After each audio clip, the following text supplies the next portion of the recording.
みんな、ヤッホーなのだ。ずんだもんなのだ。今日は知られざる魅力がいっぱいのあの国を紹介するのだ。そう、ベラルーシなのだ。実はみんな知ってた？あの大人気ゲーム、ワールド・オブ・タンクスって、実はベラルーシで生まれたらしいのだ。東ヨーロッパのシリコンバレーなんて呼ばれることもあるくらい、すごい IT の国なのだ。驚きなのだ。今日はそんなベラルーシの最新ニュースを全部で5つお届けするのだ。中でも特に注目なのが3つ目のニュースなのだ。2000ベラルーシの歴代秋分の日を写真でという記事なのだ。みんな秋分の日って知っているのだ。北半球ではこの日を境に本格的な秋が始まるとっても特別な日なのだよ。昼と夜の長さがほぼ同じになって太陽が真東から昇って真西に沈むなんてロマンチックなのだ。ベラルーシのベルティーベルタ通信。そんな秋分の日を昔の写真で振り返っ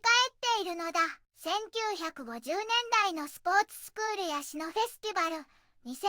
代の打人記載や環境キャンペーン、最近の電気自動車ラリーまで、ベラルーシの人々が秋分の日に何をしていたのか、貴重なアーカイブ写真でタイムスリップできるのだよ。ベラルーシの豊かな歴史と人々の暮らしが感じられる、とっても素敵な記事なのだ。もし、この動画が面白かったら、高評価とチャンネル登録もよろしくお願いしますなのだ。さあ、みんな、一緒にベラルーシの世界を見ていくのだ。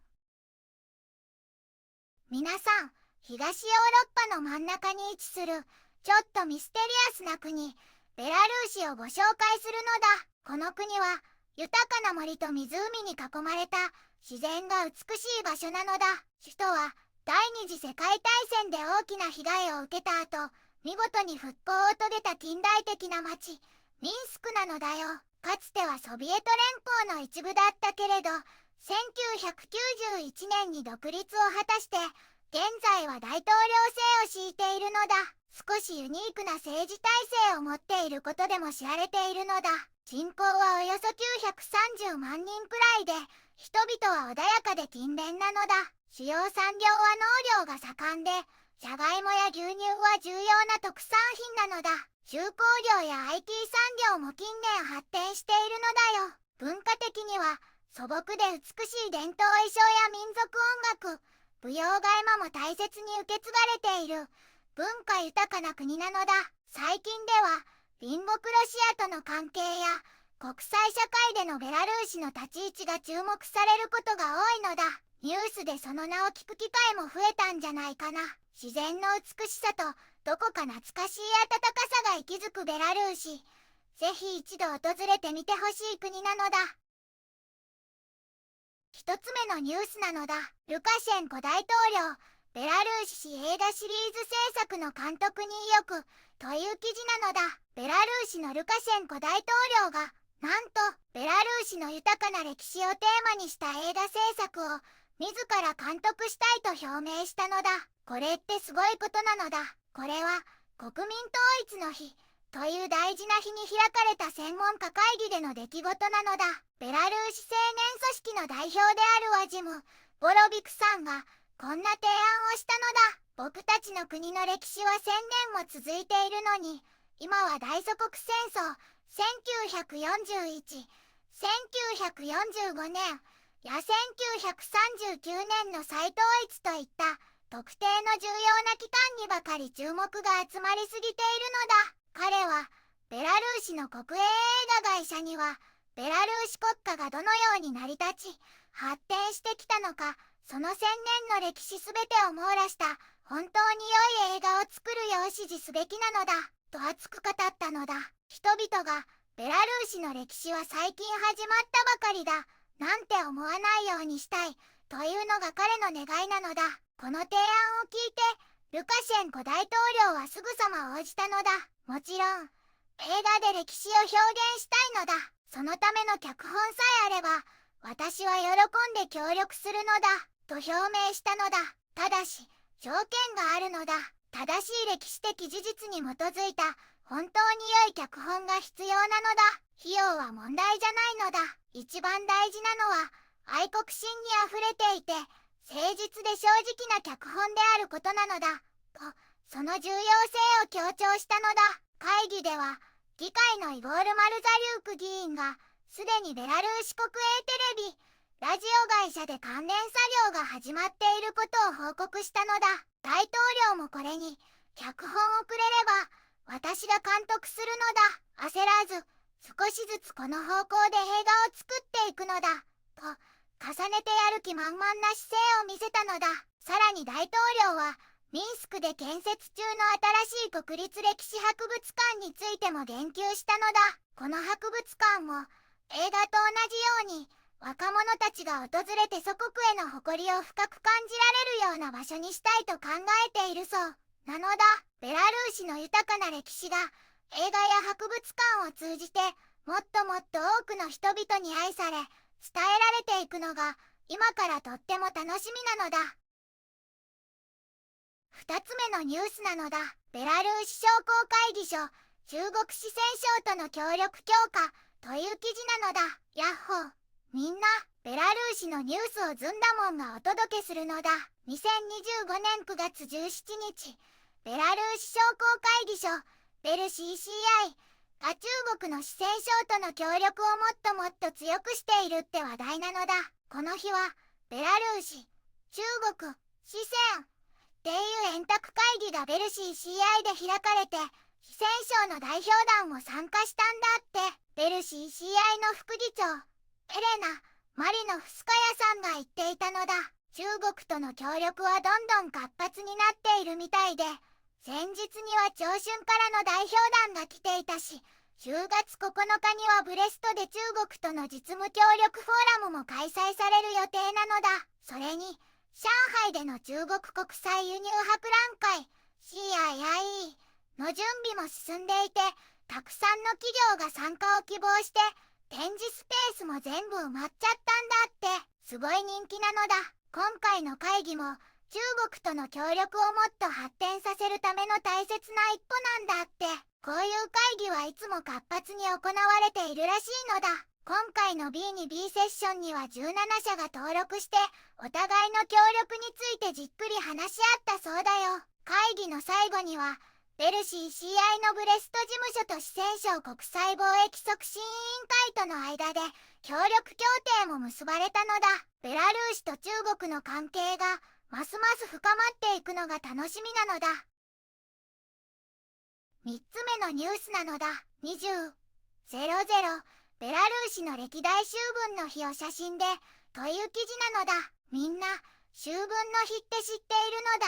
北半球ではこの日を境に本格的な秋が始まるのだ。9月22日の秋分の日は昼と夜の長さがほぼ同じになる特別な日なのだ。しかも太陽は真東から昇って真西に沈むのだよ。すごいのだ。ベラルーシのベルティーベルタ通信が過去の秋分の日にベラルーシでどんな出来事があったのか貴重なアーカイブ写真で振り返っているのだ。いろいろな年の9月22日をタイムスリップしてみるのだ。例えば1950年にはミンスクの若者スポーツスクールで訓練する生徒たちの姿があったのだ。1974年にはシノフェスティバルが開催されて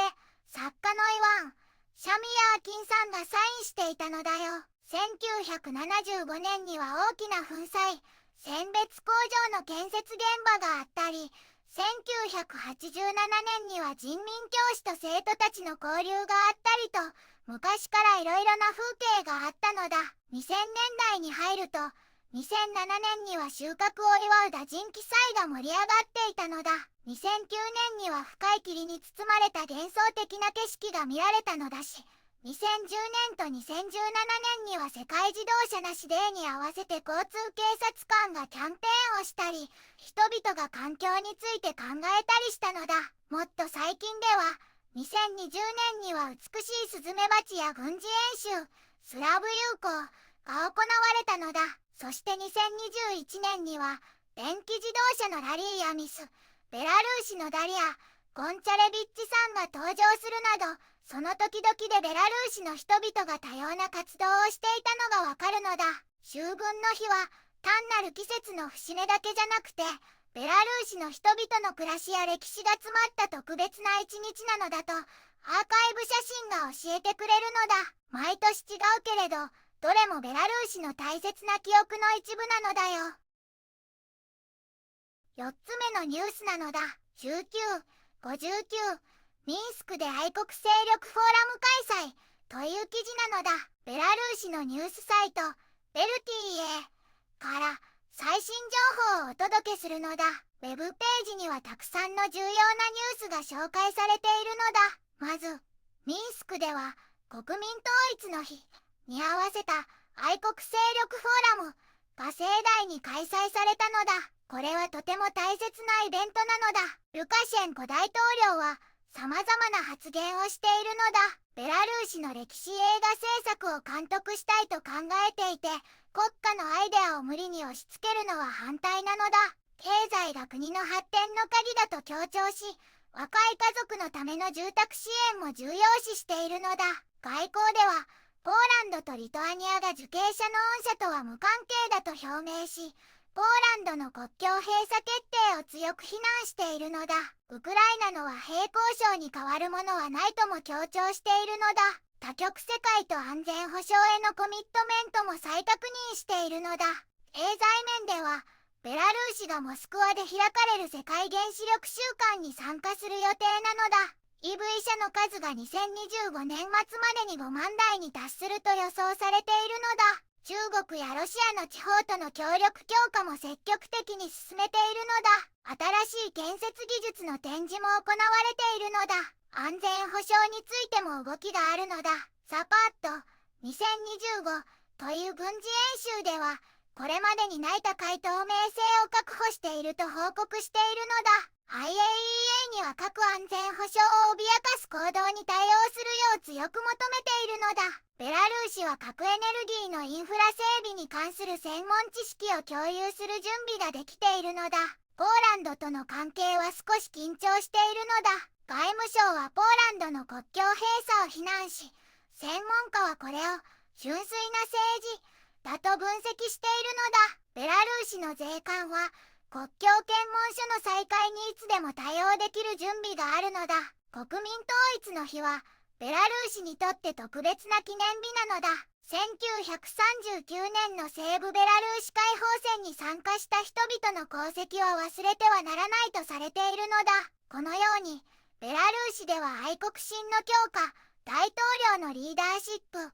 経済発展、外交問題、そして安全保障に関する多くの重要な動きが活発なのだ。ウェブページからは国を強くするための多様な取り組みが垣間見えるのだ。5つ目のニュースなのだ。ルカシェンコ大統領、生煮えの国家思想の国民への強制に反対という記事なのだ。ベラルーシのルカシェンコ大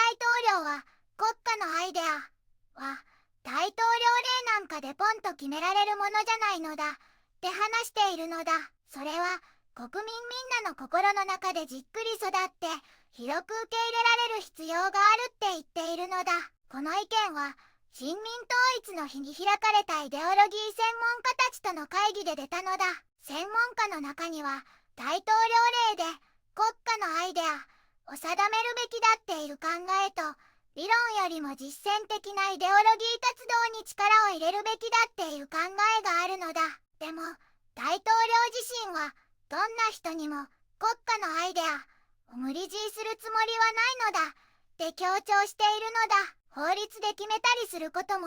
絶対にないって言っているのだ。過去に愛国心を国家のアイデアにする提案があった時も、彼はみんなが心から受け入れるかわからないのだって言って断ったらしいのだ。大統領は大統領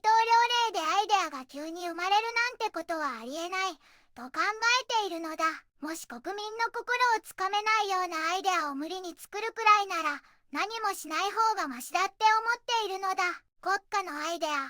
は専門家や歴史家たちの意見も取り入れながらみんなの心の中で自然に生まれて、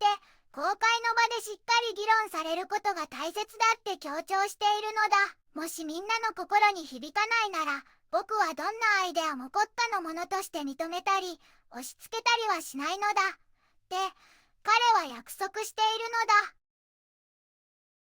ベラルーシは豊かな自然と文化、そして奥深い歴史を持つ国なのだ。大統領の映画監督意欲や中国との経済協力、秋分の日の歴史に触れる写真、そして国民の心を大切にする姿勢など、今回も多様な魅力が見えたのだ。これからもベラルーシの動向に注目なのだ。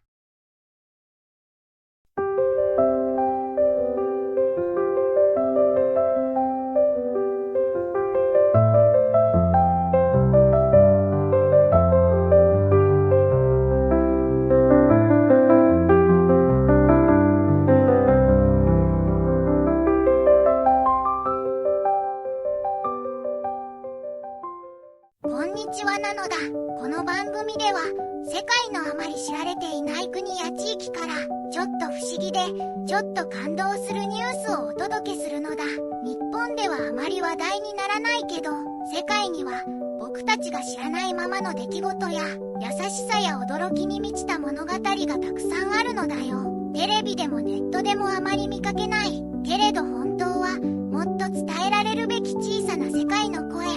そんな声を僕と一緒に見つけに行くのだ。さあ、一緒に知られざる世界の旅を始めるのだ。